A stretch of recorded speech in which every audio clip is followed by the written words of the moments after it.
자, 30페이지 우리 다시 시작합시다. 자, 다시 한번 가시죠. 학계유 분종 접기원, 학계유 분종 접기원. 여기 학부에서는 계획, 모집, 선발. 그죠? 선발의 답은 NCS. 공개 경쟁 채용이냐, 경력 경쟁 채용이냐. 여기 답은 무슨 시험제도? 공직 예비 시험제도가 답이죠. 직교 평경이 있습니다. 직무관리는 분평설이고, 직무 재설계의 답은 지난 시간에 갑이 맞췄죠. 엔리치먼트. 교육훈련의 답은 역량교육, 액션러닝. SD는 뭡니까? 누구 주도? 자기 주도 됐습니다. 인사평가는 근무성적 평정이라고 하죠. 성과계약평가 잽싸게 쓰시죠. 성과계약평가는 몇 급 이상? 4급 이상. 근무성적평가는 5급 이하. 역량평가는 SS하고 4급 진입심사에서 하는 거죠. 자, 경력관리는 됐습니다. 이렇게 쭉 나와 있는데 승진이 논점이 아니라 정확하게는 승진적체가 논점이죠. 그죠? 승진적체, 경력정치라고 얘기하죠. 노상방기. 노사관계는 답은 무슨 노사관계? 상생적 노사관계. 상생적 노사관계의 반대말은 상극적 노사관계 또는 전투적 노사관계. 전투적 노사관계의 반대말은 협력적 노사관계. 그러니까 노사 무슨 시스템? 협의 시스템, 연방노사관계청 FLRA 됐습니다. 총보상의 관점에서 됐습니다. 나중에 보시고 방출이라고 쓰면 안 되고 무슨 관리? 퇴직관리. 민간기업 표현이 훨씬 좋습니다. 무슨 관리? 이직관리라고 그럽니다. 지금 논점은 맨 끝에 있는 거. 자, 2018년 쓰면 되죠. 2018년 상징적인 해라 그랬죠. 베이비붐 세대가 은퇴를 시작하는, 앞으로 퇴직자들이 많아진다는 거죠. 사기관리는 위에 있는 내용들을 전체적으로 다 포괄해 주시면 되겠습니다. 공직분류는 자, 계급제와 직위분류제 간단히 비교해주고, 자, 밑에 가시죠. 직종, 직군, 직렬, 직급에 문제가 있습니다. 그죠? 직종은 시간 선택을 늘리고, 직군, 직렬은 재경, 직군은 좀 너무 세고, 재경, 직렬화. 자, 옆에 쓰시죠. 밑에 무슨 직군제도? 전문 직군제도. 인사조직까지 같이 써주면 좋죠. 직무 등급을 확대하자. 접근법. 직공, 여관, 실적, 대표, 전역다 됐습니다. 인사기관 답은 뭐라고요? Change Agent. MSPB와 하나 빠져 있죠. 뭐죠? MSPB와 OPM하고 MSPB가 빠져 있습니다. 인사환경 변화에서는 정세민지 포다 위에서 뭐만 쓰면 됩니까? 스마트. 그러면 무슨 기반 인사관리? 증거 기반 인사관리가 되겠고, 자, 밑에는 저출산하고 고령화를 꼭 써줘야 되죠. 그죠? 저출산과 고령화. 그리고, 대내적 의미에서는, 자, 공무원 뭐의 다양화? 공무원 구성의 다양화. 공무원 구성의 다양화. 세 가지로 써야 되죠. 다시. 뭐의 본격 은퇴? 베이비붐의 본격 은퇴. 뭐의 본격 진입? 차세대의 본격 진입. 몇만 명에 육박하는 약 50%에 육박하는 여성 공무원. 꼭 써야 됩니다. 그래서 이제 하사표에서 뭐가 다양해진다? 노동의 가치, 근로의 가치, 또는 그래서 승진관리의 다양화, 보수관리의 다양화, 복리후생의 다양화, 어떤 유연화나 다양화를 끌었을 때는 무조건 뭘 써야 돼요? 공무원들의 뭐가? 구성이 달라진다. 이른바 좀 멋있게 표현하면 포디점에서 포스트 포디점으로 변화하는 거죠. 포디점은 소품종 대량 생산 체제죠. 하나의 인사관리 제도를 밀어붙이는데 포스트 포디점은 뭐라고요? 다품종 소량 생산 체제니까. 그래서 포스트 포디점이 여기서 언급될 수도 있습니다. 뭐 다문화 사회까지 같이 언급해 주시면 상당히 좋겠죠. 넘어갑시다. 자, 빨리 가시죠.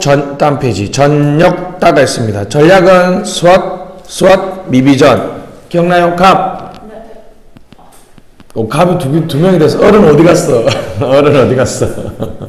우리 강의는 인권을 보장합니다. 그죠? 이런 게 이제 정부 체계로서 뭐, 가명처리라 그래, 가명처리. 우리 문재인 정부의 인사 비전이 뭔지 알지? 그렇지. 한번 써보시고, 적소공신이죠. 적소공신. 그죠? 적재적소, 공정한 인사로 신뢰받는 공직사회 훈련. 그럼 전략적 확보 됐습니다. 뭐가 있죠? 전략적 확보? 헌스 추천이 있었죠. 헌스 추천이 있었죠.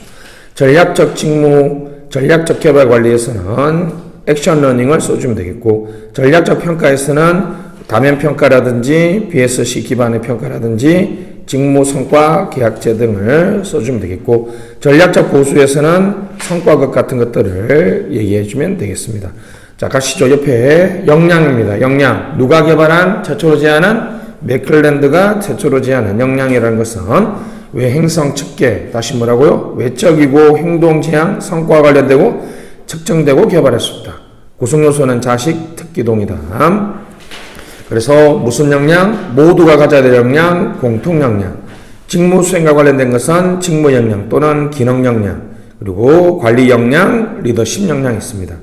역량 모델링을 하고 역량 진단, 역량 교육, 역량 평가, 역량급. 역량급은 우리 지금 안 주고 있다 그랬죠. 역량급은 여러분 직능급과 아주 비슷하게 생각해 주시면 되겠습니다. 넘어가시죠. 다양성, 내외장, 내적, 외적, 장소적 다양성을 나누는 이유가 뭐라 그랬죠?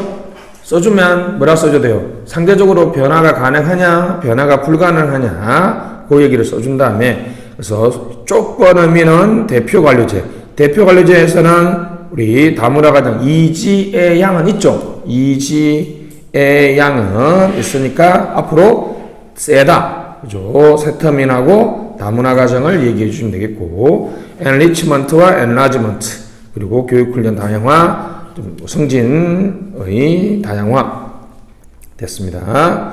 자, 복리후생, 간접보상, 홀리스틱, 홀비 맞고 건강가라, 근로시간 다양화, 재종파탄 선교 기억나시죠? 재종파탄 선교, 복장의 다양화, 장소의 다양화. 그죠? 저는 이제 개인적으로 강조하고 싶은 것은 무슨 다양화? 장소의 다양화가 아주 좋습니다. 스마트 워크 위에다가 코로나 쓰시고, 그죠? 코로나19에 대한 강력한 해결책, 그죠? 무슨 워크를 하면 된다? 스마트 워크를 하면 됩니다. 그래서 놓을 수도 있을 것 같아, 내가 보기엔. 그죠? 실제로 스마트 워크 한다 그래도.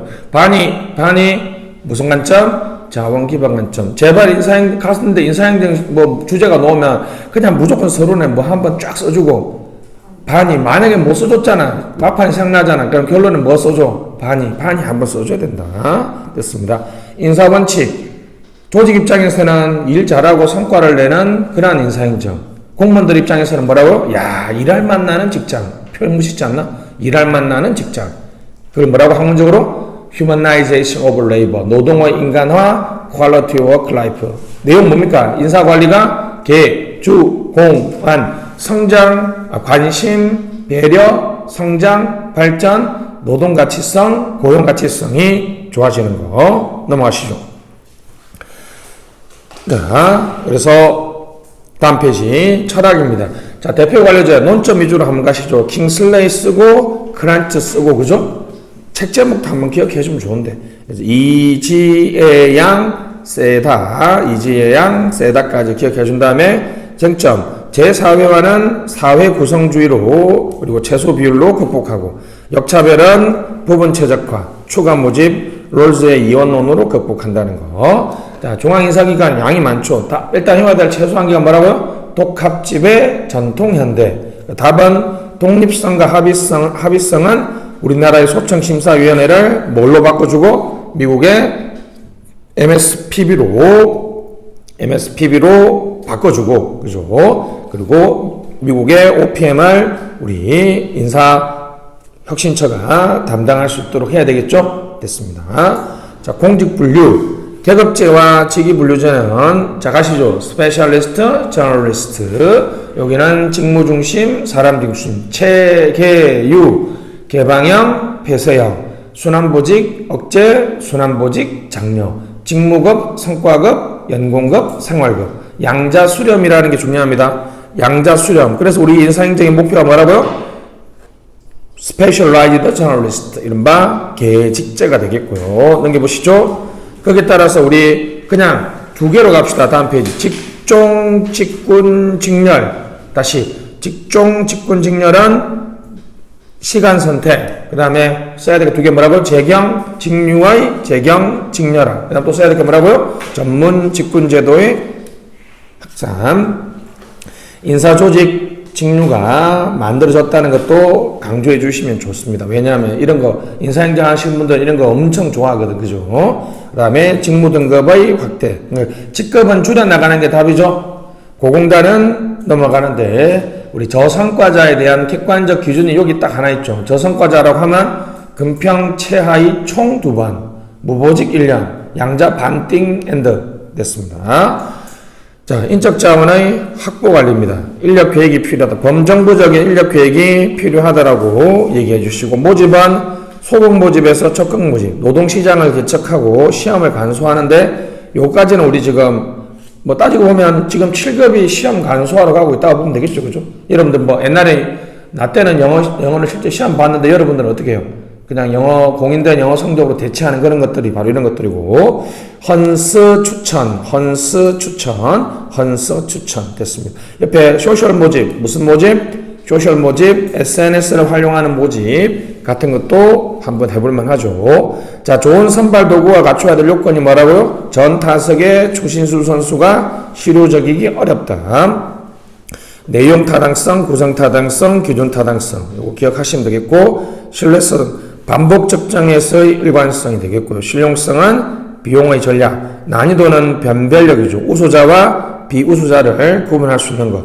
자, 인간이 개발한 선발 도구 중에 최근에 시험보다는 NCS 뭐라고요? 산업 현장에서 직무 수행에 요구되는 자질들을 부분별, 수준별로 체계한 것들을 말합니다. 적재적소에서 적소적재로 가져야 되겠고, 자, 지금 현재는 채용 방식이 다 안 좋죠, 그죠? 그죠? 일단은 자, 인사기관에서는 뭐요? 과중한 부담. 지원자는 부처를 선택할 수 없고, 부처는 인재를 선택할 수 없고, 사실은 하나 더 있는데, 사회적 비용이 높대요. 그걸 내가 웃어서 안 써놨거든? 뭔지 아나, 그게? 고시 낭인이 돼가지고, 가족들한테 피해를 준다는 거야. 그래서. 옛날 사법고시는 그랬는데 행정고시는 뭐 그런 면은 아니니까 뭐 하여튼 그런 것도 있습니다. 공직 예비시험 제도는 핵심 키워드가 뭐라고요? 유효기간하고 선발 비율이죠. 그죠? 유효기간이 너무 길면 또는 합격 인원이 너무 많으면 사실상 의미가 없어지잖아요. 그죠? 그냥 여러분들 써도 되겠습니다. 뭐 변호사 시험처럼. 저는 지난 시간에 우리 여기까지 했는데, 그죠? 한 3년에 한 150% 정도, 그죠? 뽑으면 좋을 것 같은, 적당하게, 그죠? 아무래도 그거 하면 2차 지원할 때 엄청 눈치 지원 많이 하겠죠. 우리 갑은 집이 어디야, 원래? 아이고, 갈 수 있겠네. 작년에 그 얘기 들으니까 부처 선착에서 가장 인기가 없었던 데가 새만금청이래, 새만금청. 새만금청 어디 있는지 아냐? 어딘지 알아? 갑은 알 수도 있잖아. 어휴. 군산에 있다고, 군산. 새만금이 군산에 있잖아. 이게 국토교통부에 있는 외청이거든? 거기 가면 평생 거기 살아야 돼. 낚시하며, 자연을 벗삼아, 가족하고 떨어지고, 가장 지원자가 없었다는 소문이 있더라고. 그래서. 근데 150%, 200% 뽑았는데, 거기도 이제 그럼 지원자들이 많을 수도 있지. 왜냐면 그런 경쟁률이 엄청 낮을 거 아니야. 그런 얘기입니다. 자, 가시죠. 개방형이 있습니다. 개방형. 자, 28조의 4, 28조의 5. 전문성과 효율적 정책 수립. 효율적 정책 수립은 똑같이 있잖아. 그지? 관리. 20, 30, 20. 선발시험위원회, 선발심사위원회. 시험과 심사가 다르니까 기억해 주시고, 직무성과 계약제하고 직무성과 연봉을 받는데, 자, 여기는 개방형은 임기가 중요하죠. 그죠? 공모직에는 왜 임기가 안 중요하죠? 다 공무원이니까 그렇죠? 됐습니다. 임기. 자, 갑시다. 기본 원칙이 뭐라고요? 5,2인데, 민간인인 경우에는 몇 년? 3년을 보장하는데 그 사람이 우수하면 5년 범위 내에서 절차 없이 연장하지만 탁월하면 5년을 초과해서 연장 임용이 가능하다는 거죠. 그래서 총 몇 년까지 가능하다? 이까지 다 기억하기 싫으면 그냥 탁월한 성과자는 몇 년? 8년까지 가능하다. 이렇게 얘기해 주시면 되겠습니다. 자, 개발 관리로 오늘 진도를 한번 나가보도록 합시다. 자, 직무 분석, 직무 평가가 있습니다. 직무 분석은 직무 기술서와 직무 명세서를 만들어 나가는 과정이고, 내가 수업 시간에 얘기했던 것처럼 그 여러분들이 가장 많이 쓰는 스펙이란 단어가 요 스페시피케이션의 줄임말이라고 그랬죠? 직무 수행에 필요한 자격 요건. 주로 이제 사람에 대한 요건이죠. 사람의 KSA를 얼마만큼 갖춰야 될 것인가의 문제죠. 직무 분석을 하면, 자, 직군, 직렬, 직류가 나와요. 직무 평가를 하면 상대적 차이 밑줄 등급과 직급이 나옵니다. 자, 뭐라고요? 자, 여러분, 행정직군이다, 재경직군이다, 전문직군이다를 나누는 과정은 직무 분석인데, 그 직무가 7급이다, 8급이다, 6급이다를 나누는 것은 직무 평가예요. 알았죠? 직무 분석과 직무 평가가 있습니다. 이 직무 분석과 평가가 끝나면 직무 설계가 있는데, 직무 설계는 여러분들 잘 아는 전통적인 직무 설계는 분업의 원리죠. 분업의 원리는 바로 수직 분화도 높고 수평 분화도 높은 경우를 말합니다. 근데 분업의 원리는 인간 소외, 부서 할거주의를 야기하고 최근 지능정보사회에서는 직무 다윈이즘. 자, 무슨 제? 어려운 문제, 무슨 제? 난제, 무슨 문제? 융복합 직무가 많아지기 때문에 이제 예전처럼 업무를 세세하게 나누는 것은 바람직하지 않으니까 직무 재설계가 필요합니다. 다시, 직무 재설계는 분업에 의한 전통적인 직무 설계 자체의 문제도 있지만 최근에 융복합, 난제, 지능정보사회가 등장함으로써 직무 재설계가 필요한데, 자, 개인 동그라미, 집단 동그라미. 집단이라기보다는 전체라고 해주면 되겠습니다. 그죠? 수평 동그라미, 수직 동그라미. 그래서 enlargement와 enrichment가 있는데 뭐가 좋죠? enrichment가 좋죠. enrichment. 그래서 수직적 분할을 낮춰주는 거죠. 권한 책임의 분할. 수직적 변화인데 밑에다 쓰세요. 수직 분화 옆에다가 저 쓰고 동그라미. 수직 분할을 높여주는 게 아니라 뭐라고요? 낮춰주는 거죠. 수직 분할을 낮춰주는 거. 더 많은 권한과 책임을 부여합니다. 그러면 이제 준자율적인 작업 집단이 된다고요. 전체적으로 가면. 그래서 기억 안 하실 분들은 답은 요 두 개. 다시 답은 뭐라고요? 직무 얘기가 나오면 뭐라고? 답은 뭐라고요? enrichment와 준자율적인 작업 집단이 되겠습니다. 넘어가시죠. 준자율적인 뭐 예는 없어요? 있는데 그냥 이것만 써. 예를 들면 자, 수업 시간에 내가 설명했는데 초등학교 때 반 청소할 때 담임 선생님이 창문 청소는 키 큰 애들 3번, 5번, 6번, 7번 하고 바닥은 키 작은 애들 하고 뭐 밀대는 힘 좋은 애들 이렇게 하는 거는 전형적인 분업의 원리지. 근데 잘 봐봐. 선생님이 이렇게 하는 거 생각해봐. 자, 우리 청소 이렇게 할 건데 자, 창문 철수할 사람들 모여봐. 그러면 자기들 친한 애들끼리 창문 청소하자 그럴 거 아니야. 그래놓고 이제 선생님이 뭐라는 거야? 야, 창문은 요 정도로 닦여야 되니까 30분 뒤에 선생님이 올게. 너희들 알아서 해. 이렇게 하는 거야. 그 정보는 실제로 보이는 게 있어요? 예를 들면 뭐 타스크포스 같은 거 그런 거지. 임시작업단 같은. 뭐 예를 들면 뭐 준비단 이런 거 있잖아. 뭐 예를 들면 뭐 시범적으로 해보는 그런 사업들 있지. 일자리 노무단. 뭐 그런 것도 괜찮고 뭐 신규 사업이나 신규 프로젝트 같은 경우에 바로 준자율적인 작업 집단을 적용할 수도 있죠. 됐습니다. 자, 넘어가시죠. 교육훈련 OJT가 악의 축입니다. OJT하고 OPJT가 악의 축이죠. 전통적 교육훈련. 이 표는 외울 필요가 전혀 없다. 우리 답이 뭐라고? 자,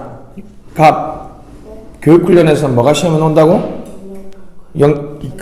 역량교육, 액션 러닝이니까 그때 뭐라고 써야지 서론에? 전통적 교육훈련은 OJT와 OPJT밖에 없었는데 그것이 액션 러닝에서 핵심 키워드가 뭐야? 조직 비전을 달성할 수 있는 리얼 프로그램과 전혀 관련이 없다. 뭐 그런 식으로 가져오는 거니까 그때 한 단어 써주기 위해서 OJT와 OPJT를 얘기하는 거죠. 자, 됐습니다. 그래서 넘어가고 자, 역량 기반 교육 훈련 옆에 CBC 나와 있죠. 한 번만 여러분 그 컴피턴시 베이스 커리큘럼 들어봤지? 한 번만 적어주고 이하 CBC 이렇게 써내려가면 돼. 알았지? 한 번만 적어줘. 플랜 to C라는 측면에서 저 플랜 단계에서는 자, 역량 고성과자들의 행동의 특징 써봐. 맥클랜드 행동의 특징 다음에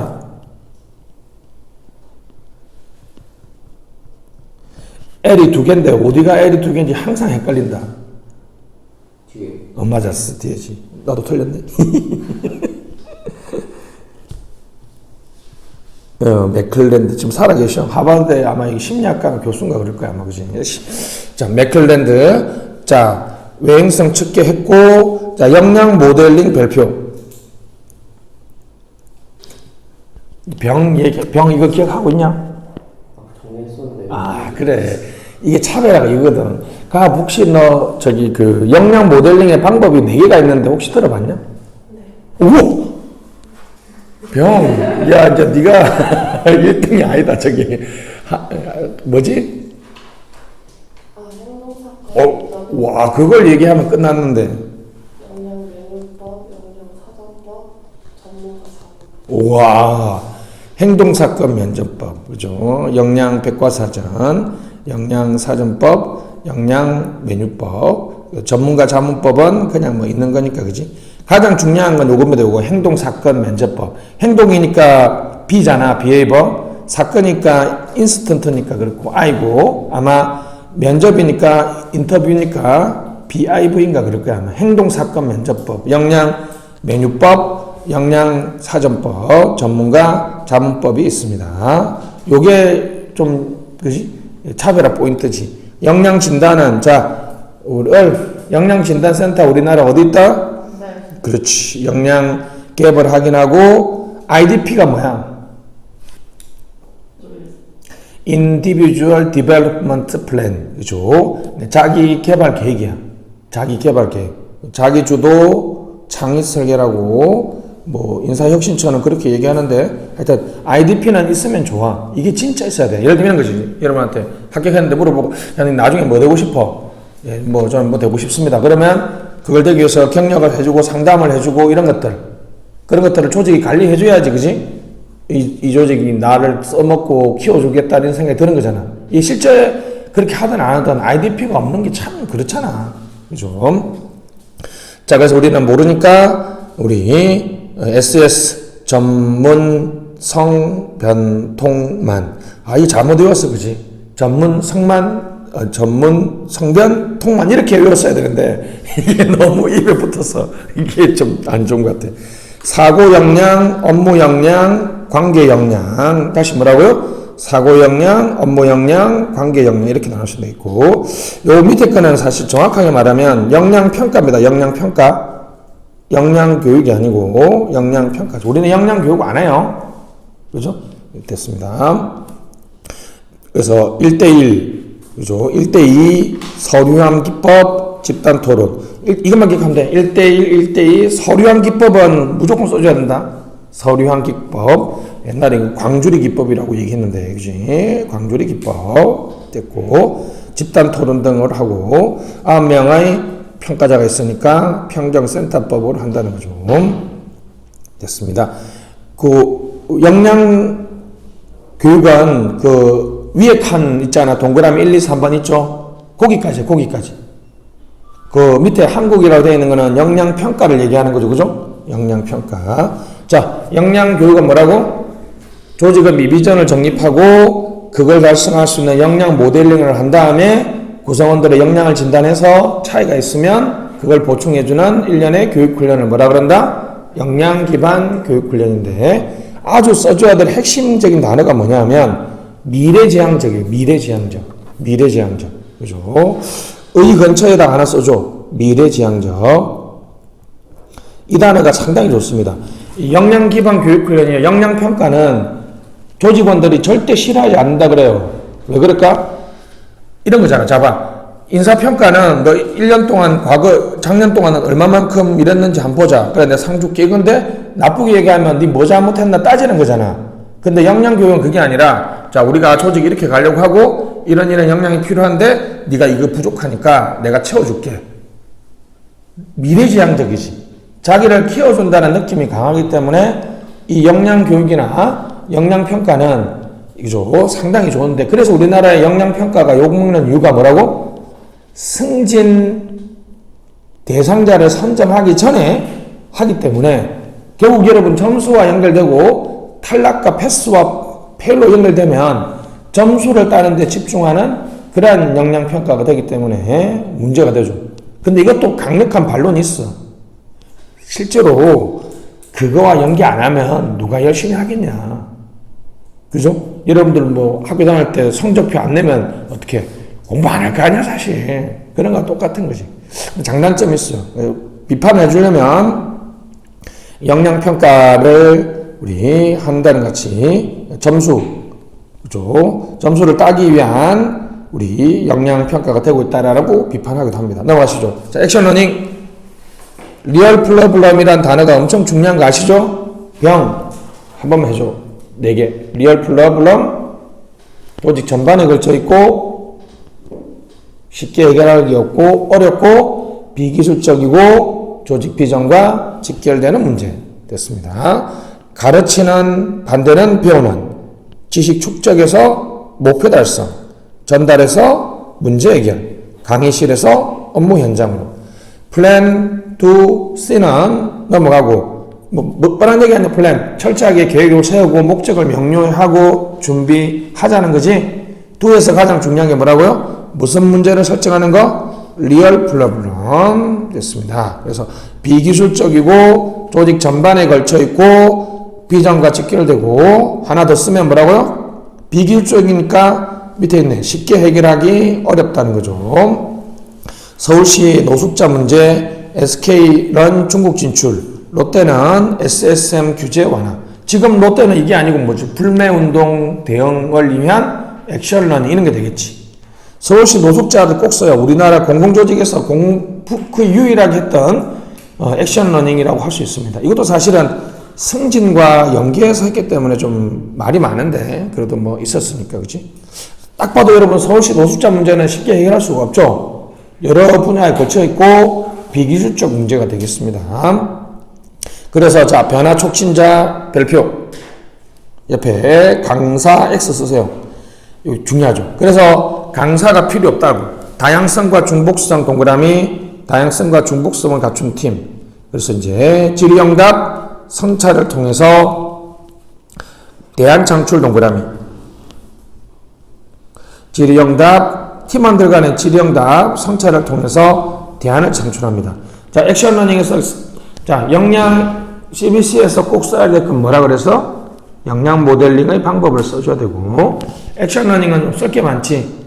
플랜 to C로 기억하면 무슨 프로그램? 리얼 프로블럼. 다양성과 중복성을 갖춘 팀. 강사가 필요 있다 없다? 강사가 필요 없다. 뭐가 창출된다? 대안이 창출된다. 대안이 창출된다. 됐습니다. 이거 상당히 좋죠. 액션러닝은 내가 보기에는 SHRM의 가장 중요한 구현 수단인 것 같아요. 그리고 학습 조직 봐봐. 다양성과 중복성을 갖춘 팀을 모여서 얘기하면 다른 분야의 얘기를 들으니까 우리가 어때? 재밌지? 그런 것도 있구나. 이러면서 자, 이 순간 메시팀 자비에서 지금 뭐가 일어나는 거지? 멘탈 모델링이 바뀌고 시스템 싱킹을 하는 거잖아.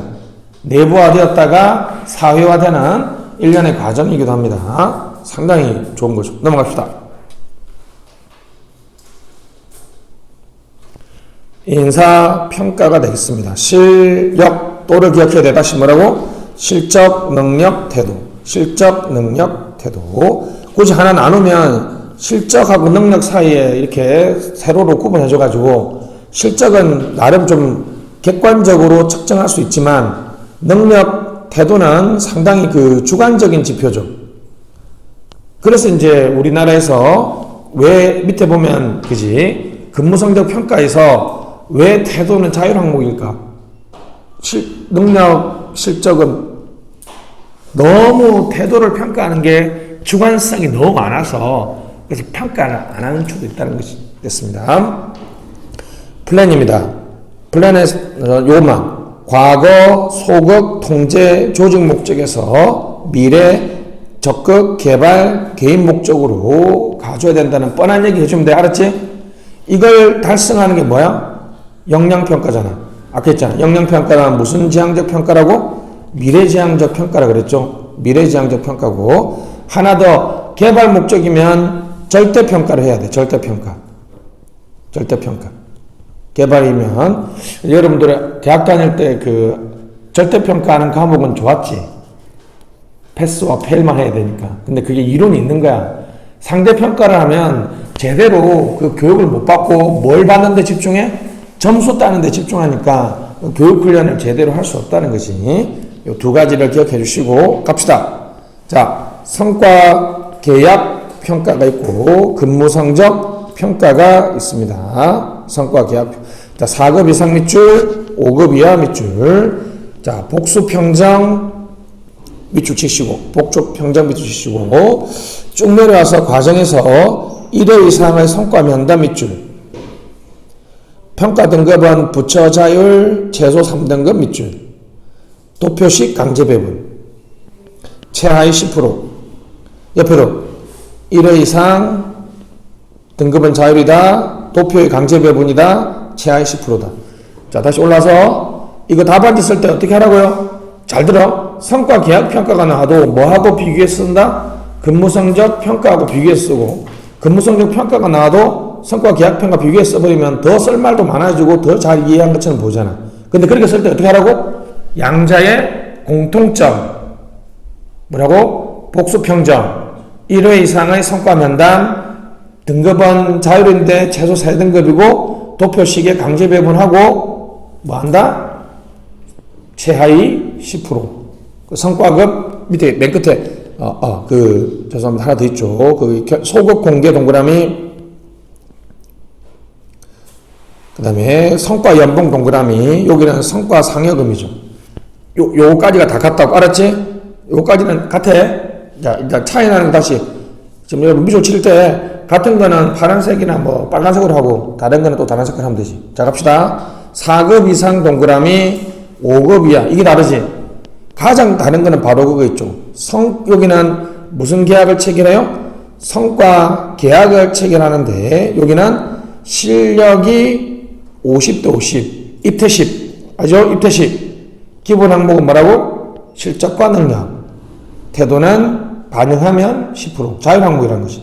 그러니까 정확하게 말하면 뭐라고? 평가 내용이 다른 거야.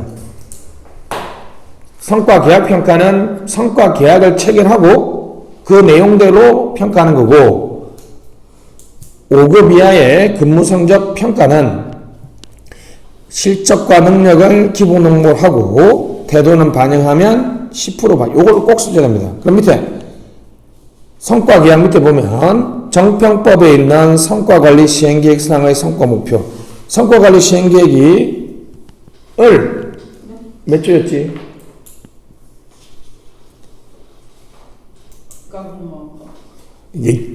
정평법 성과관리 시행계획 가봐. 이게 5조인가 6조였지, 그지? 우리 했잖아. 그래서 그 다음에 성과 목표나 성과 지표는 암기해서 써주면 좋은데 안 써줘도 돼. 요 정도만 써줘도 아마 웬만한 애들은 다 제낄 거야. 그냥 뭐 문화나에 가면 뭐라고요? 이렇게 하면 되지. 정평법에 있는 성과관리 시행계획을 활용해서 성과계획을 체결하고 거기에 따라 평가한다. 여기는 어떻게 한다? 실적과 능력을 기본 항목으로 하고 자율 항목인 태도는 반영하면 10%로 한다. 이렇게 깔끔하게 정리하면 되지. 나머지는 다 같잖아.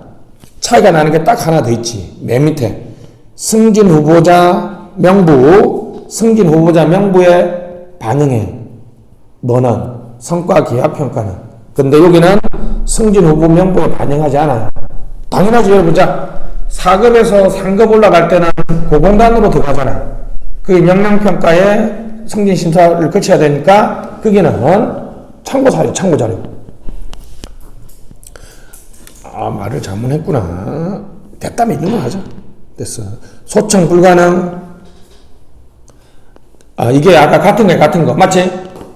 아까 소급 공개만 했는데, 이 소급 공개 써주면 소청이 가능한가도 하나의 논점이거든? 소청은 안 된다. 이거 같은 거. 자, 그러니까, 오히려 이렇게. 다른 것만 기억하면 돼, 다른 거. 아, 내 말이 바쁘구나. 한 번, 두 번, 미안. 별로 안 중요한데, 한 번 하느냐, 두 번 하느냐도 다른 거다. 그지? 왜 두 번 할 것 같아?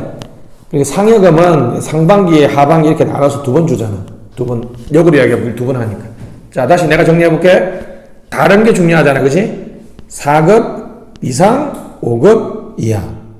여기는 정평법 시행계획에 있는 것을 활용해서 성과 계약을 체결하고 거기에 따라서 평가하고, 여기는 실적과 능력이 기본 항목이고 자율 항목인 태도는 반영하면 10%, 귀찮아서 입태 10, 입부 태도 10%.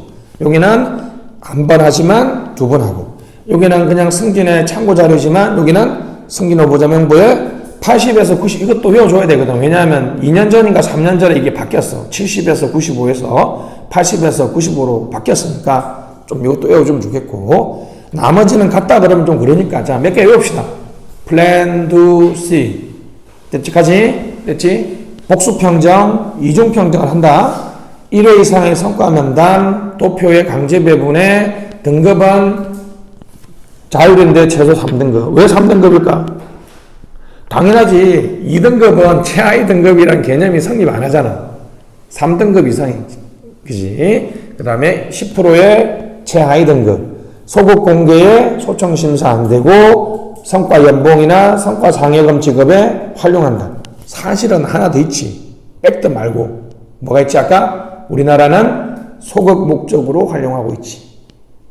소급, 조직, 통제, 관리 목적. 그거는 그냥 평가고. 자, 평정 오류. 아, 이게 진짜 2010년에 나왔지. 2010년. 됐습니다. 신뢰성, 수용성 밑줄. 신뢰성, 수용성을 결정하는 가장 대표적인 것이고, 평정자 동그라미, 비평자 동그라미, 평정제도 문화, 상관, 근속, 대후, 분투, 역. 가장 심각한 건 역산제죠. 역산제는 밑에 써서요. 선순위 후 평가. 먼저 뭘 정하고 순위부터 정해놓고 거기에 맞춰서 평가를 하는 거죠. 왜냐하면 연공서열식 점수가 나오기 위해서는 선순위 후 평가, 선순위 후 평가입니다. 안에 내용들은 알 거라고 생각하고 넘어가고, 평정 오류 시정은 평정자 훈련, 평정지표 개발, 비평정자의 참여, 이거 써서 비평정의 참여. 역산제를 써주면 강제선택법이나 연공서열지수나 평가 편향성 지수를 만들어서 점수하고 얼마나 일치하는지를 봐서 페널티를 준다는 거죠. 가장 좋은 거는 증거 기반의 평정이겠죠. 자, 비평정자의 참여. 그래서 밑에다 쓰세요. 아까 했잖아. 1회 이상의 무슨 면담을 시행한다? 성과 면담을 시행한다 그랬죠. 그걸 넓혀놓고 노조 쓰세요. 노조. 이게 가장 중요해. 이게 평정 오류를 줄이는 가장 좋은 방법은 평정 대상자들한테 참여를 통해서, 야, 너 이거 이렇게 평가할 건데 너 동의해? 예. 아니요. 저 이거 좀 바꿔줬으면 좋겠어요. 이렇게 되면 나중에 평가할 때 뭐가 높아져요? 수용성이 엄청 높아지는 거지. 그래서 1회 이상의 성과 면담을 실질화해야 된다라고 얘기해 주는 게 상당히 좋습니다. 아주 중요한 내용이죠. 됐습니다. 자, 전타신수 실효난입니다. 전타신수 우리 이거 어디서 봤어? 이거 어디서 봤어? 맞았어. 시험하고 평정은 공통점이 뭡니까? 사람에 대해서 평가하는 거죠. 근데 차이는 뭐예요? 시험은 외부자죠. 지원자들을 하는 거고, 평정은 내부자거든요. 그 가장 큰 차이가, 이거 다 중요한데 가장 큰 차이가, 평정은 수용성이 신뢰성이 엄청 중요해요. 왜냐하면 내부자들이니까. 못 받아들이면 조직의 위화감이 조성되고 조직의 융화가 안 돼. 근데 외부자들은 수용성은 사실 의미가 없지. 걔들이 떨어졌는데 반대로 얘기하면 그지? 우리나라하고 공무원하고는 상관없는 얘기인데 민간 기업은 뭘 가장 중요하게 여기는지 알아요? 예를 들면 삼성은 야 얘가 삼성도 붙고 LG도 붙었는데 그럼 다 누가 어디를 갈 거라고 예상해?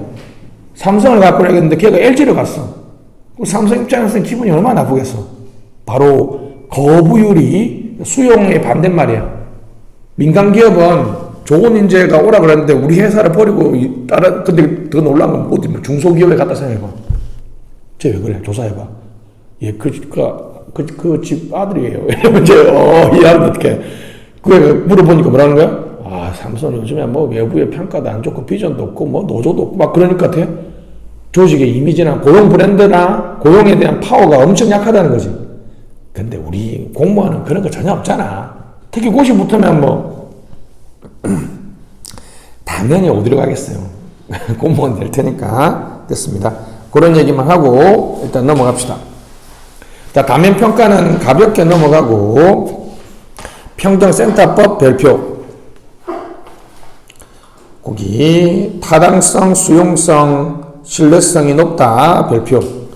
그러니까 평정에서 놓으면 여러분 평정 우리를 적어줘야 되는데 그때 대안으로서 무슨 법을 적어주면 좋아요? 평정센터법. 참고로 우리나라에서 평정센터법 하고 있다 그랬죠?